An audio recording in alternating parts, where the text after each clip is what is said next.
It's November 24, Ukraine Media Center Ukrinform continues its operation. My name is Marchenko, and now we will be talking about the budget of Ukraine during the war, how do we end this year, and what are expectations for the next year.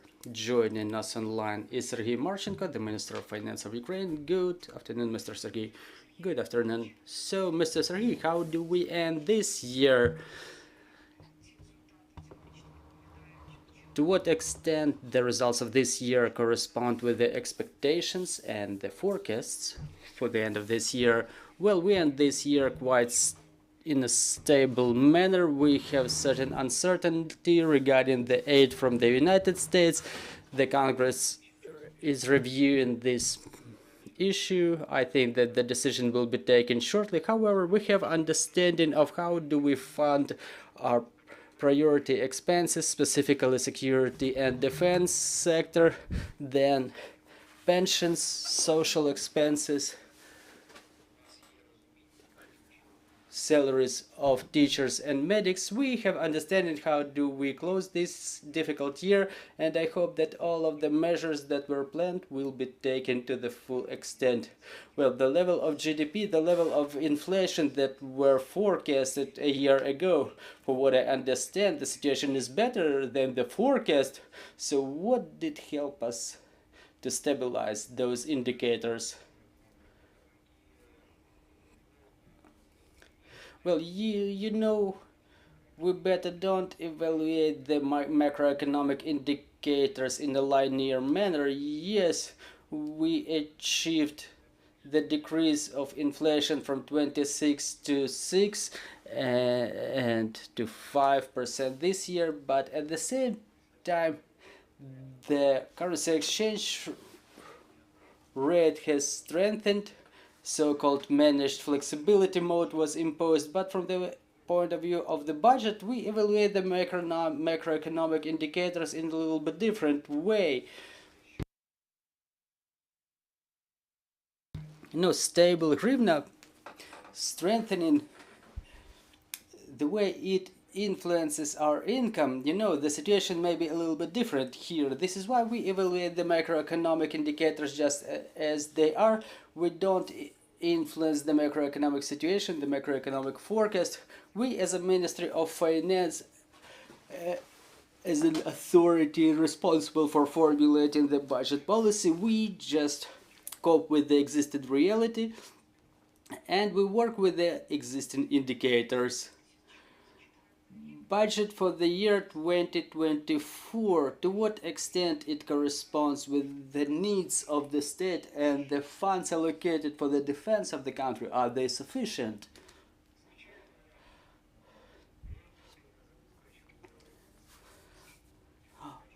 Well, we covered all the priority areas. First of all, the defense sector, then initiation of new projects in the area of preparation to manufacturing of drones, manufacturing of other types of weapons. Those are the top priorities.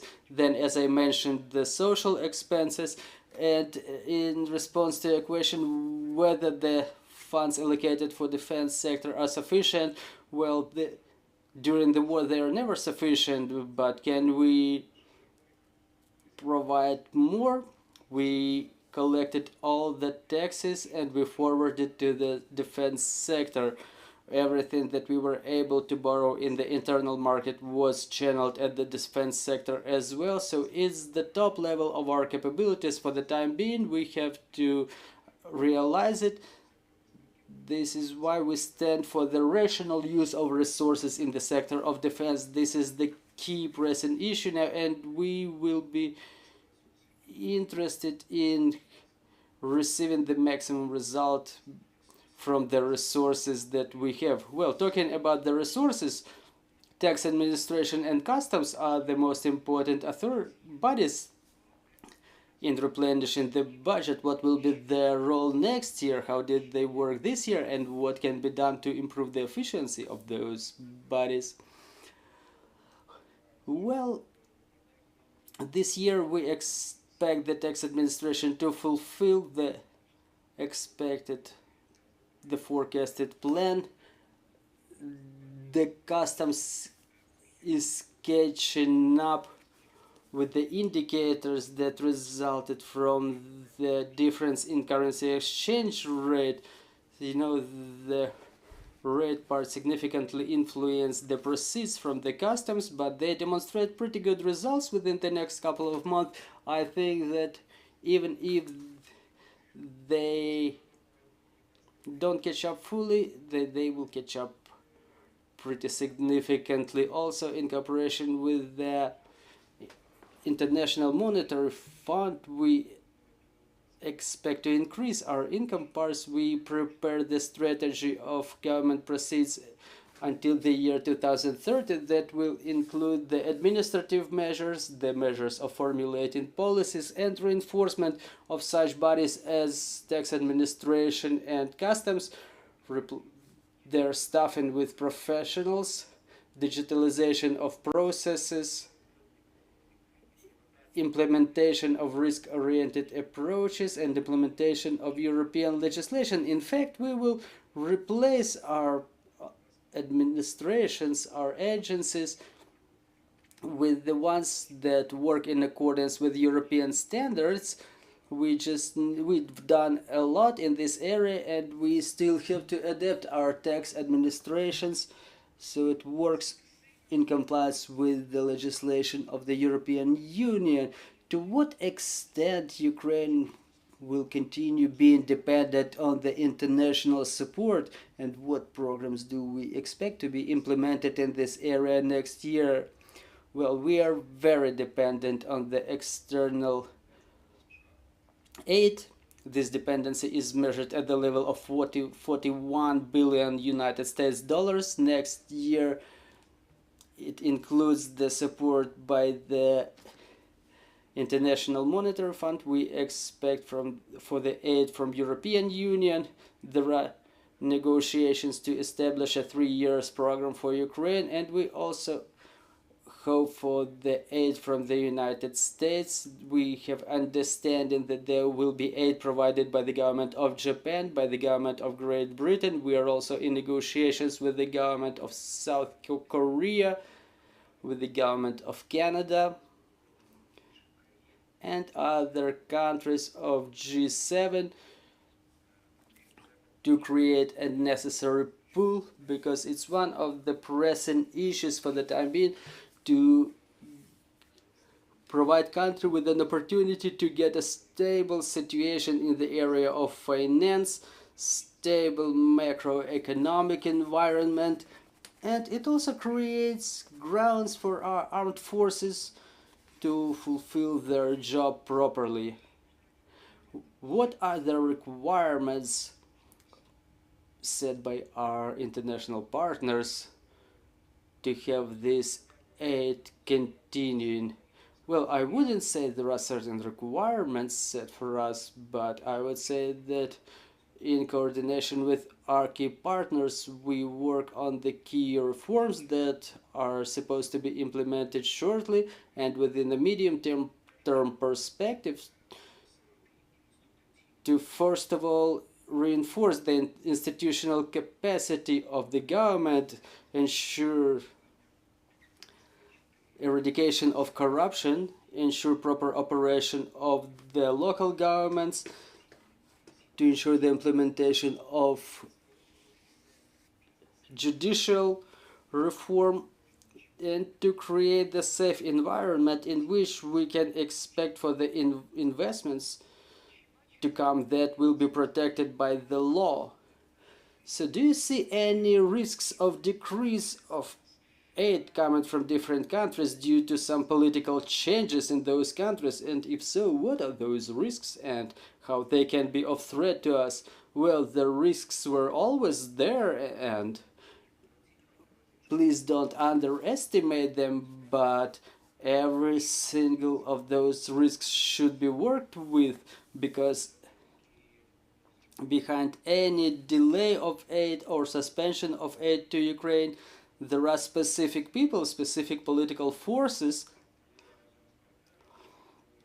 and either in coordination with the partners or individually, we have all capabilities to work with every specific risk to build the relevant political and diplomatic infrastructure that would allow us of minimizing those risks. We were making it within the last couple of years, and I think that we will be able to achieve consensus within the next year and further on.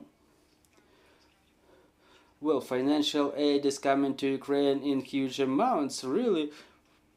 Part of that aid is not supposed to be repaid, and part of it we will have to repay sooner or later. Do we have understanding any roadmaps of how we are going to do that? You know, given the fact that the majority of loans that we're getting, I'm not talking about the grants, we have a lot of grants now, so those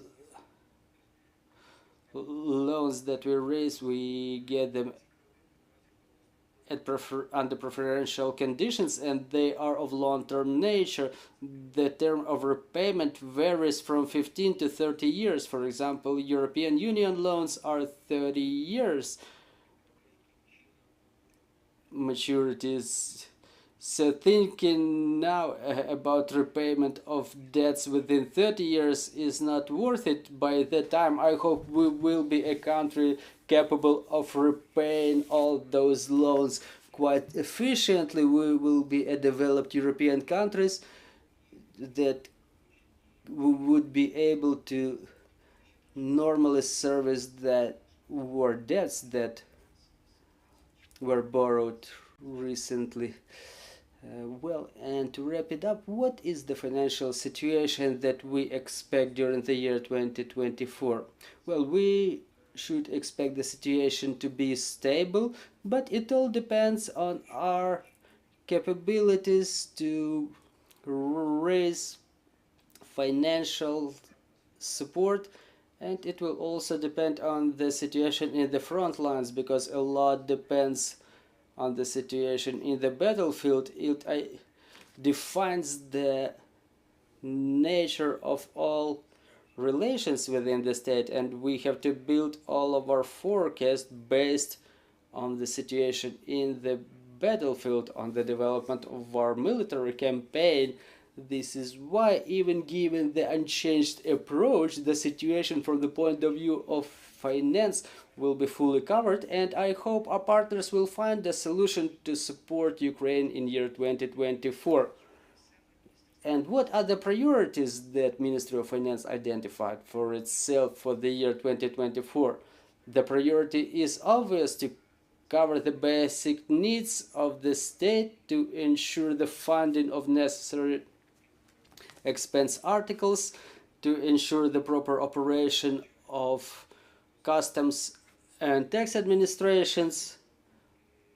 By proper operation, I mean relevant replenishment of the respective articles of budget, and in coordination with business to implement risk-oriented approach and not to create obstacles for development of businesses, but otherwise to create conditions for bringing more investments to Ukraine. So first we need to raise proper resources within and outside the country, and then we have to make sure that all those steps that were contemplated during development of the budget would be implemented to the full extent. Do we have any questions on the floor? Vladislav Obuch, Ukrinform. 2 questions. First question regarding the national strategy of government proceeds. Is there any understanding whether it will be approved by the end of this year or within the next financial year? And another question is whether we have a clear understanding about what to do with the previously restructured debts in securities under which Ukraine has to start repayment after the August next year. Are there any chances that this restructuring will be prolonged with our commercial lenders? Well, in response to your first question, The draft strategy is already developed. It will be presented to the government. It was already presented to the government, and I hope that the government will support the strategy of expenses, which will become a roadmap that we can implement shortly. Well, talking about the cooperation with commercial lenders, we have a couple of tasks to fulfill. Before that, first of all, it's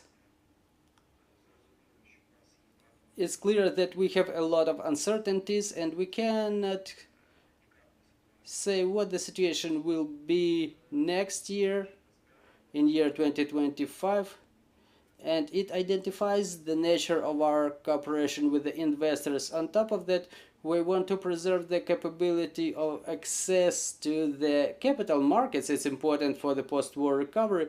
This is why all of our steps and actions will be thoroughly calculated with account of the interest of the state of Ukraine. Thank you very much, Mr. Serhii, for your detailed answers. Joining us online was Serhii Marchenko, the Minister of Finance of Ukraine, and Ukraine Media Center Ukrinform is coming back on at 1400, and we will talk about the gender-based violence. Stay tuned. Thank you.